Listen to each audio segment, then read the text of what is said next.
My name's Jeff Bajorek, and my career in sales has been a hell of a ride. And I want to bring you along with me. If you prefer to sell things at a premium, if you never want to win a deal on price, rethink the way you sell. Welcome back to the show. My name's Jeff Bajorek. I'm your host, and I'm here to help you rethink the way you sell. Today, I've got a problem that I'm going to help you solve. That problem is the way you are reaching out to your prospects. You are reaching out to your prospects talking about your product instead of their problem. Again, you are talking about your product instead of their problem, and that is the biggest reason why you're not getting calls back. This is the curse of knowledge at work, a little bit, kind of, maybe a tangent to that. But you've got all this context in the world because you work for a company that talks about the problems you solve, that talks about the products you have, and you start to drink that Kool-Aid, which you should. And you should have that fervor and that energy when you take that to the street and make these calls. But your prospects, they don't see that the same way. They have a completely different point of view. They're not thinking about your product. They're not excited to hear about your product. So they don't care about your product. What they do care about is the problem that you can help them solve. But you weren't trained this way, because most people aren't trained this way. You weren't trained to speak their language, to meet your prospect where they are. You were hoping to set a trap, in a way, for your prospect to be intrigued enough to ask you to pitch them. That's not how you do it. If your prospects were waking up every day thinking about your product, they wouldn't need you to call them. They wouldn't need the reminder of how much they want to do business with you. They would call you. Quite frankly, prospecting wouldn't be as big of a deal. It wouldn't be something that you were trying so hard to do. It wouldn't be something that most people struggle to do. It would be a lot easier. But the fact of the matter is, you're not trying to pitch a product. This is not a veiled attempt at a pitch.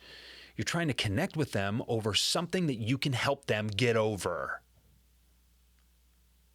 They don't wake up every morning thinking about your product. They do wake up every morning thinking about the thing that is getting in their way from their ultimate success, or getting in the way of their ultimate success. It's keeping them from that.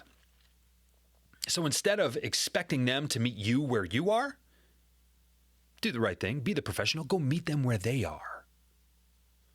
Ask questions about the problems they're having. Now, strange approach. Jeff, why am I asking questions? What if I can't get them on the phone? Hey, I don't use the phone, so how does this work for me? Bajorek, I'm tuning you out right now. No, here's the thing. Effective, provocative, proactive, professional prospecting, in my mind, is about asking questions and not expecting answers right away. It's about allowing the tension that is created by a very, very good question. It's planting that seed and allowing it to germinate and allow it to grow into something. When you ask questions that demand answers but don't get them right away, that creates a little bit of tension in itself.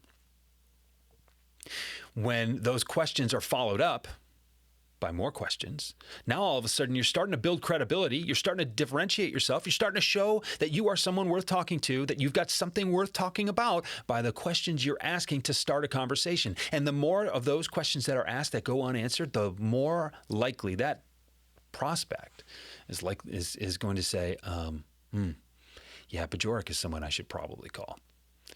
Yeah, I'm not seeing, there are a lot of people calling me about this. There are a lot of people reaching out to me that want to sell me a solution just like what they have.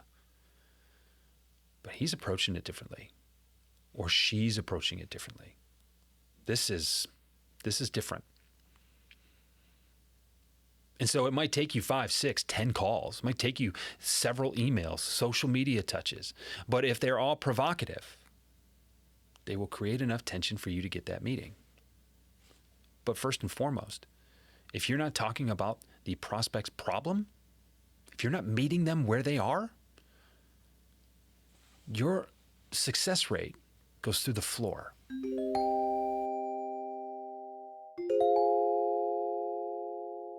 Look, you know how to prospect. I know you know how to prospect, but something still gets in your way.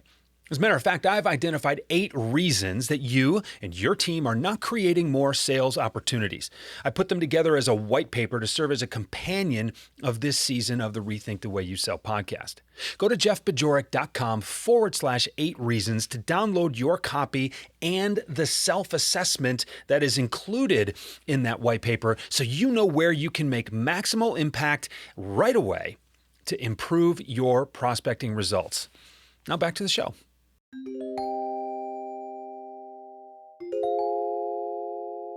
This is really, really fundamental stuff. But too many sales trainers, too many sales leaders, managers, VPs, whatever, are trying to help their reps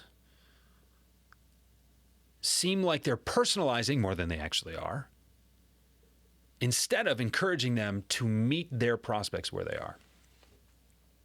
That's problematic. This is exactly the way I prospect. This is how I do it. I call people, I ask them questions. And one of my favorite questions, this is one I'm going to give you because I love the way it unfolds. And it's a question like, how have you handled this? Fill in the blank. Your colleagues are talking about this. How are you addressing it? Where do you weigh in? Or I work with a lot of customers like you, a lot of clients like you. How have you managed to address this? Fill in the blank. And you can fill in the blank there. Let's call this a worksheet. It's an audio worksheet, right? How have Mr. Prospect, Ms. Prospect, how have you handled fill in the blank? Question mark, end quote. They can answer in one of 4 ways. 1, I'm aware of the problem. We solved the problem. Okay. If that's the case, I still ask for the meeting. And it's probably a shorter meeting. It's definitely a different meeting. But I say, really, that's interesting. Would you mind sharing with me what you did to accomplish that?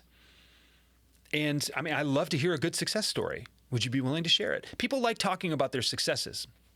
So there's value to that. And if I can learn something, that's a win for me because it's going to help me share best practices with further prospects, even if someone doesn't buy from me now. And it's also a way to build some rapport, make a connection on a very high emotional note. They're going to remember me fondly after that conversation. And oh, by the way, it's differentiated because no one takes the time to do this. It's worth it. You should take the time to do this. So even if they say they've already solved the problem, take the meeting. Ask for the meeting. Okay. Number 2 is, yes, we have that problem. Not quite sure how to address it yet. Green light, I'm asking for a meeting. Mr. Prospect, would you mind if we spent just 20 minutes together, maybe early next week? I can share with you some best practices that I've learned from other clients and customers like you, along with some of the ways that we have strategized to address those issues. So if I promise to bring some insight to this meeting that would be worth your time to hear, would you promise to keep that meeting with me next Tuesday at, say, 2:30? This is an opportunity. There's a green light for that opportunity. There's a reason to have that call. I know this person has that problem, and I believe that I can help them solve it, okay? The third way they can answer that question, the original question of how have you handled this, fill in the blank, is, wow, I didn't know we had that issue, except now that you mention it, we do. Green light, really green light. Now, not only do they acknowledge that they have the problem, but they just realized they had the problem because something that I brought to their attention. I get bonus points for that.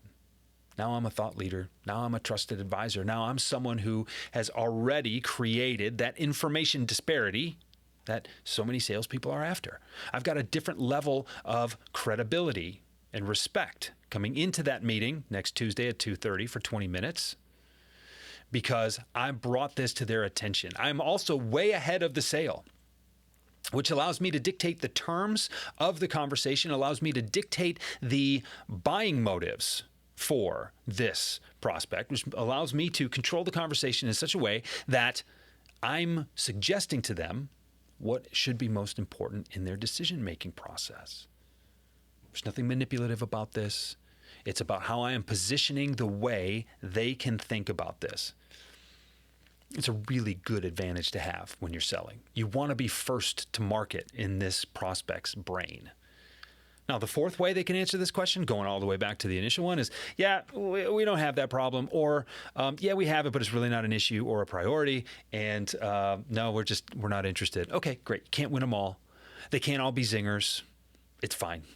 So you move on. Cross them off your list. On to the next one. It's okay. There's plenty more where that came from. But asking that question is one that starts a meaningful conversation on their terms, where they're at, and because there are only so many ways they can answer it, you still feel like you have some control in the conversation. That's really beneficial.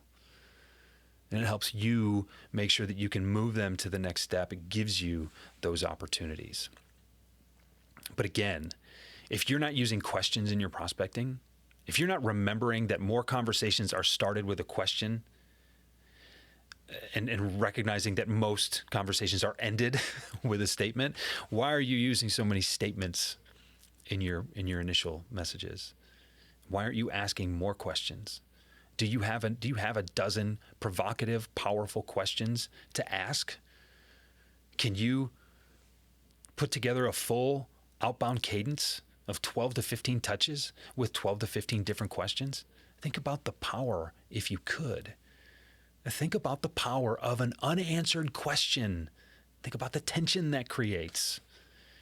If you're not thinking about that, you're missing a huge opportunity. Okay.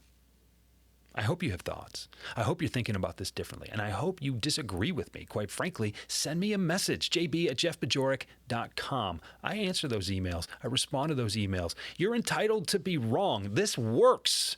But hey, if you disagree with me, go ahead. Let's talk about it. I'm always interested in hearing another point of view. And just like I said a couple of minutes ago, when I hear something from somebody that teaches me something, it's a win.